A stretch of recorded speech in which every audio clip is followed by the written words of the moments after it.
In this Beyond Expert tactic, we're going to talk about all those opportunities that you have during the survey process to communicate with your potential respondents through the instructions on the survey and in the invitation and such. And in order to go beyond expert, we're actually going to step into some other fields and industries. So the examples I'm going to give you come from training organizations, work I've done with for-profit universities, with military training, and Udemy, there's a constraint here. Udemy only allows you 20 minutes per video. So what I've done is simply packed as much of that video as I could into this 20-minute time block. So what you'll see now is some examples from work I've done in these other organizations. Have a paper and pencil handy and write down all the tips and advice and things that you hear that you can apply to your own surveys. Hope you enjoy this. Welcome back, everyone. In today's lesson, we're going to talk about instructions.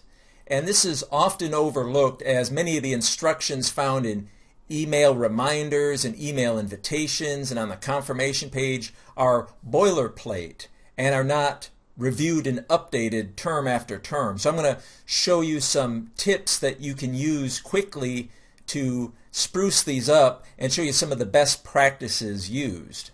So these are the 5 categories. I'm going to go pretty quickly because there's a lot of material to cover, but we're going to hit each one of these 5 sections of your course evaluation in turn. So first, let's talk about the evaluation form instructions, the ones that occur at the top of the survey. And these quotes should look pretty familiar because these are the ones used on most every course evaluation.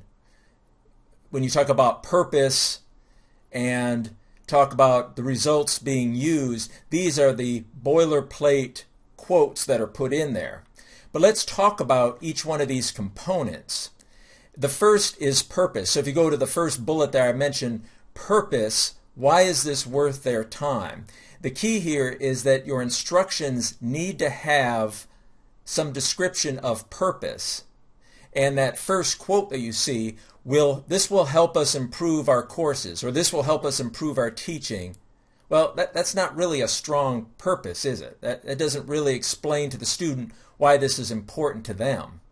Your instructions also need to have some internal incentive. We talked about internal incentives in the previous lesson, and there you see the typical quote, "You'll be entered in a drawing to win a gift card," or something of that sort. That's the typical incentive. We're going to improve upon that.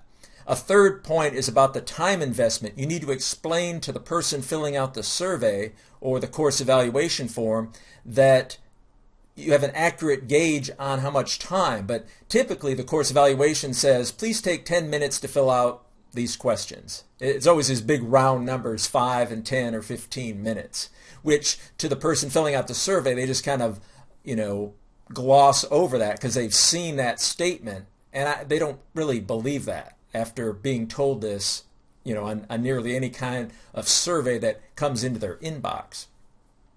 And you also need to explain to them who's going to see the results, how are those results going to be handled, what kind of action will be taken based on these results. And to simply say, well, your responses will be anonymous, that's kind of the catch-all, or your responses will be confidential, or your responses will be used to improve the instruction. So let's improve upon these boilerplate for the reason that you want to engage the students to fill this out. And I'll show you some tips right now. So let's start with the purpose. Why should they fill this out? Why is this important? Not to the school. Why is this important to the student to fill it out? And what do they get out of it? Well, for those of you that have followed me for any length of time, you know my number one answer, right? It's to give a midterm evaluation. And I have much to say about this. I won't say it here because you've probably heard it. But the number one way to get students to be engaged is to give them a midterm evaluation first. And then by the time they get to the end of term evaluation, that purpose is already set in their mind. But for the purpose of this quick tune-up course evaluation training that I'm giving you, let's just assume you did not do a midterm. And so my number 2 answer would be to focus on those internal or education-based incentives like we talked about in the previous lesson. So we want to use phrases like this. This is an important skill to learn. Why would you fill out this course evaluation? Because you're going to be needing to know how to give feedback your whole life. People are going to rely upon you to give clear, meaningful, specific feedback. And now's the time to start. Or maybe we want to work on the exchange principle. As an instructor, I've been working hard all term to give you quick, timely feedback so you know where you stand, where your performance is at this time. So I'm asking you to provide me with some feedback, and I want to get that as soon as possible. So please fill out the course evaluation. Or it might focus, depending on your school, how this information is used. And I've seen this happen at many schools where they share the student comments throughout the department so everyone can learn from this. And maybe that's something that could be explained to the students, is that the obstacles that are described by you and your classmates will be shared with other faculty in other courses. So you're looking for things that are internal incentives. Why would you do this? Well, if you're doing an end of term evaluation only, it's much more difficult to explain why they're doing it because the course is over, right? It's not like this will help them. But anything that you can do to get them to focus on the internals or use some of these principles, that will be best in terms of the purpose. A second piece of your instructions needs to give some sort of accurate time estimate. And I say this just because you don't want to give students the wrong impression.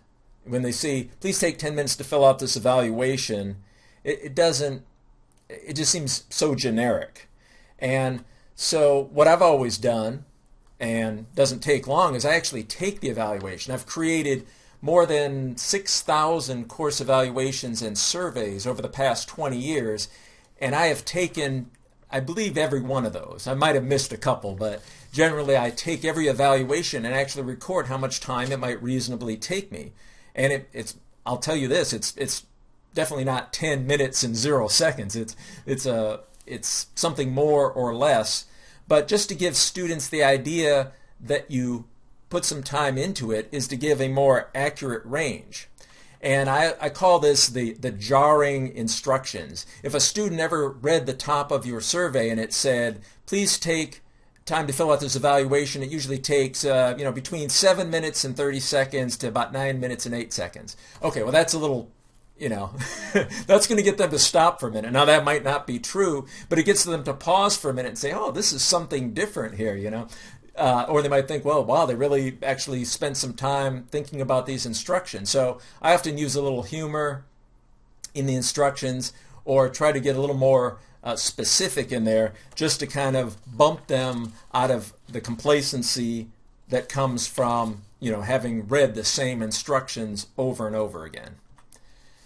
Another important part of the instruction should tell the students how those results are going to be used. And one key topic is this notion of confidentiality or anonymity or aggregating the responses. We want to be careful that we're using the right term. If you're telling the students the results are anonymous and then say, but the winner will, we're going to draw a winner out of a hat to win a gift card.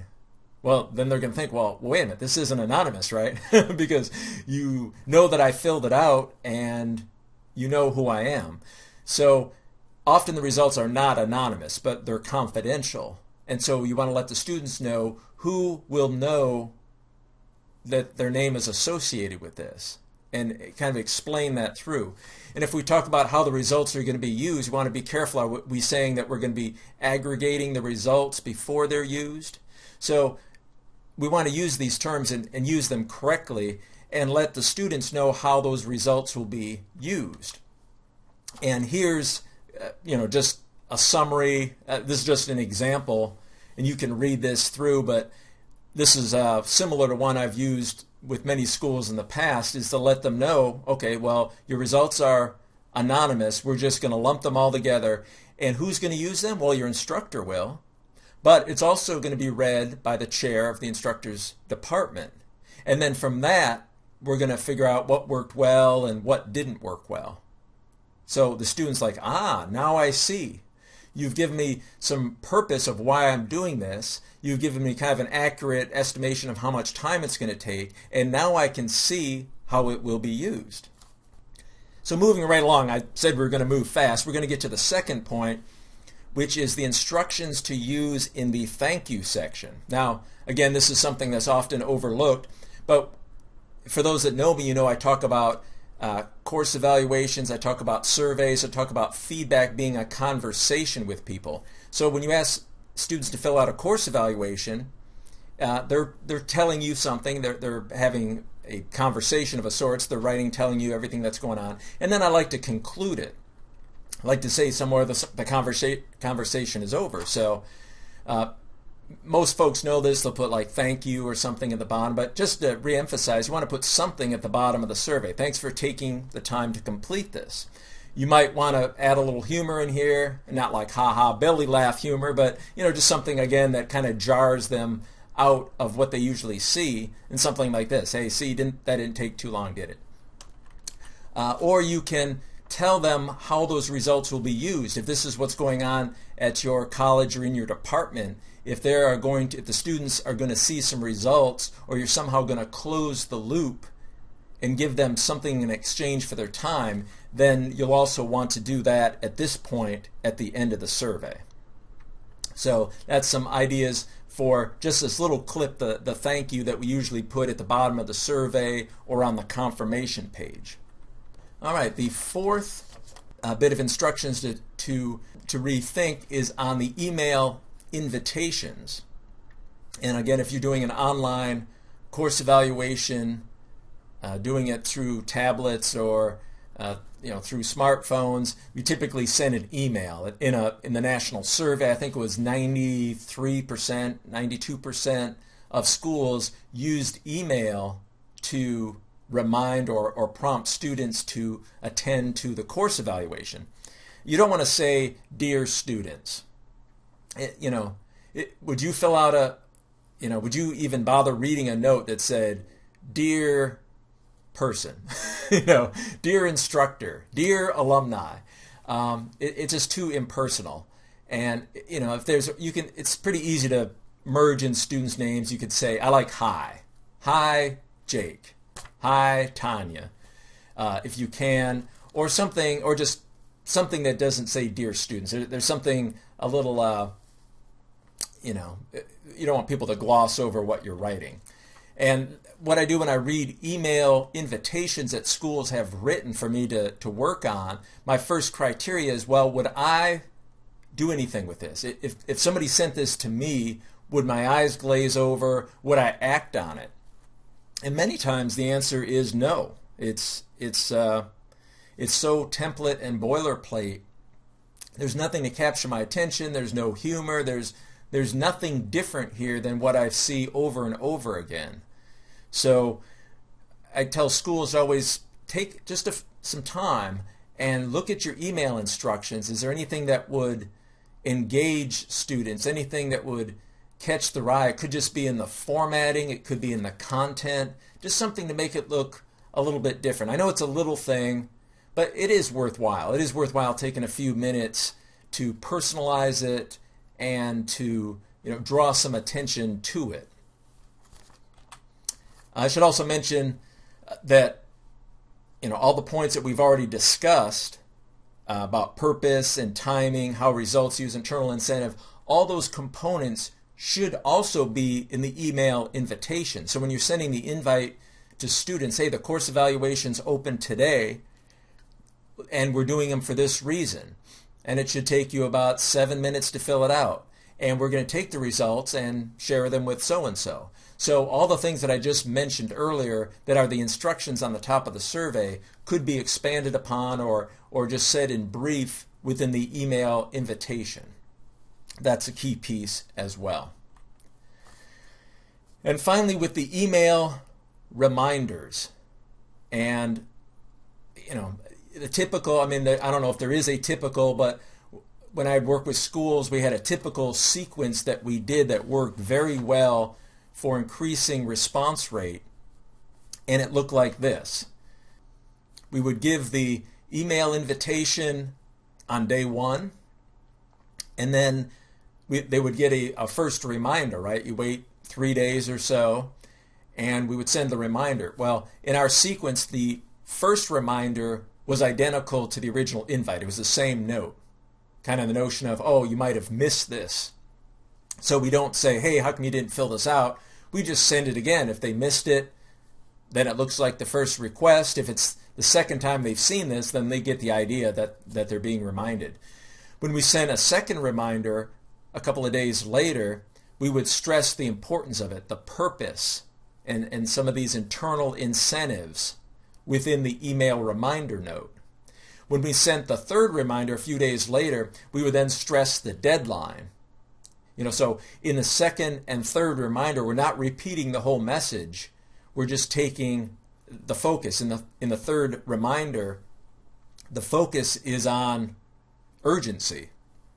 So we'd say, hey, the course evaluation closes at midnight on the 17th. We really need to hear from you.